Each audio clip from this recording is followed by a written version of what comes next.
So the American remake August train is pulling into its penultimate stop. Change here for an analogy that isn't breaking down.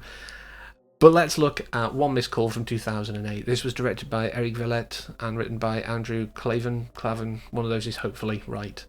It stars Shannon Sossamon, Edward Burns, Ray Wise, and Azura Sky.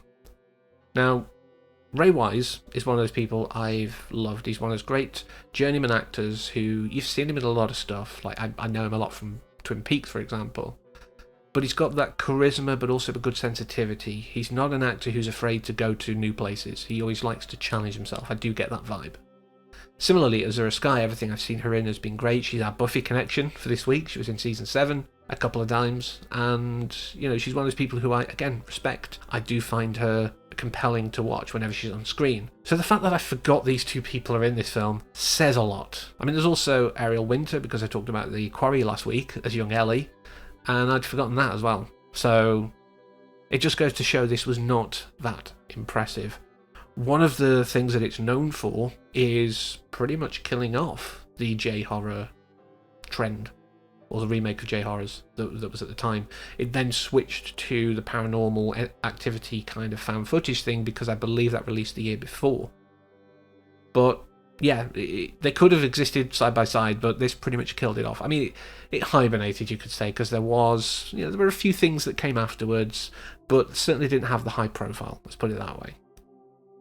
But there's a lot here that, they do, yes, try to keep. They keep the psychological stuff Munchausen is brought up. The abuse history is there, but they just undercut it, because it's not as compelling for some reason, even though it's pretty much the same. Just something is missing. Maybe the fact that, and I have seen other evidence, which again I forgot to take a note of, so this is like source, trust me bro again, but I did see again something saying that the original was potentially meant to be a parody, satire.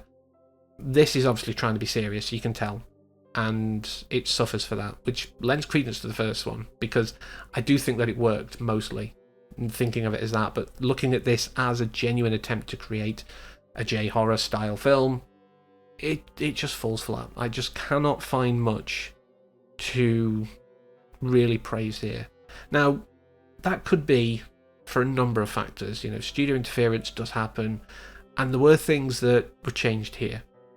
We see a lot of very middling CGI at best, I would say, in this film, but that's because a lot of it was rushed. There was an original intent to be an R-rated film, and then the studio were pushing to knock it down to PG-13 without giving time for reshoots or redoing effects practically and things like that, because a lot of stuff was meant to be practical and in shot, but a lot of the terrible CGI was probably for that reason. So there is another version of this film that exists in a parallel universe that's probably amazing, and there were thousands and thousands of J-horror remakes for years afterwards. But that is not this world that we live in. And it's always a bad sign if I'm watching a film and I'm researching other stuff. One of the things that tickled my brain was Brian. He seemed very familiar to me, and so I looked him up, and I'm going to talk about something harsh here, so I will put a timestamp up for my final thoughts, because I don't want to ignore the fact that this is tied to the film, but obviously I know some people might not want to listen to topics about, someone basically ending someone else's life. So if that's something you don't listen to, like I say, timestamp, go there, no issue. So the actor for Brian, Johnny Lewis, had a motorcycle accident a few years after this film. Before that, he was a very giving, very sort of philanthropic kind of guy. He would never do anything bad about anyone. He was really just a decent chap. And something that is fascinating for me, I've said before, my interest in sort of neuropsychology, things like traumatic brain injuries come under that, and that is something that he had. That then shifted his behaviour dramatically. He was very aggressive, very violent, and in fact he took the life of his landlady and her pet, I believe it was a cat, and then had a fall himself. It was completely accidental. There was no intent to jump or anything like that.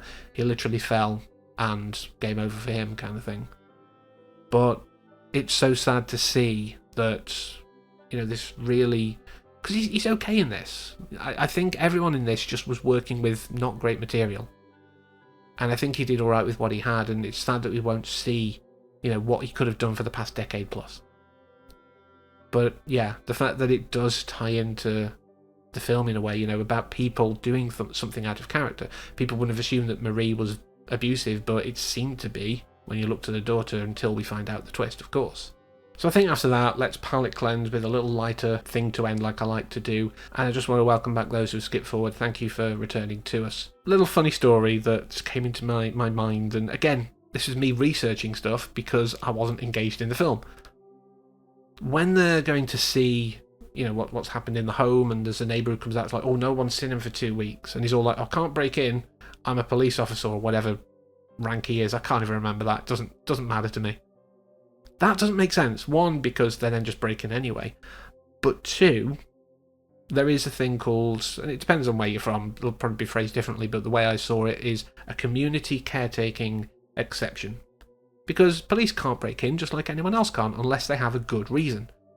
And if you believe that someone may be in need of medical aid, and that is the best case scenario if no one's seen him for 2 weeks, let's put it that way, then he could break open the door to render aid, or to facilitate aid being rendered if he couldn't do it himself.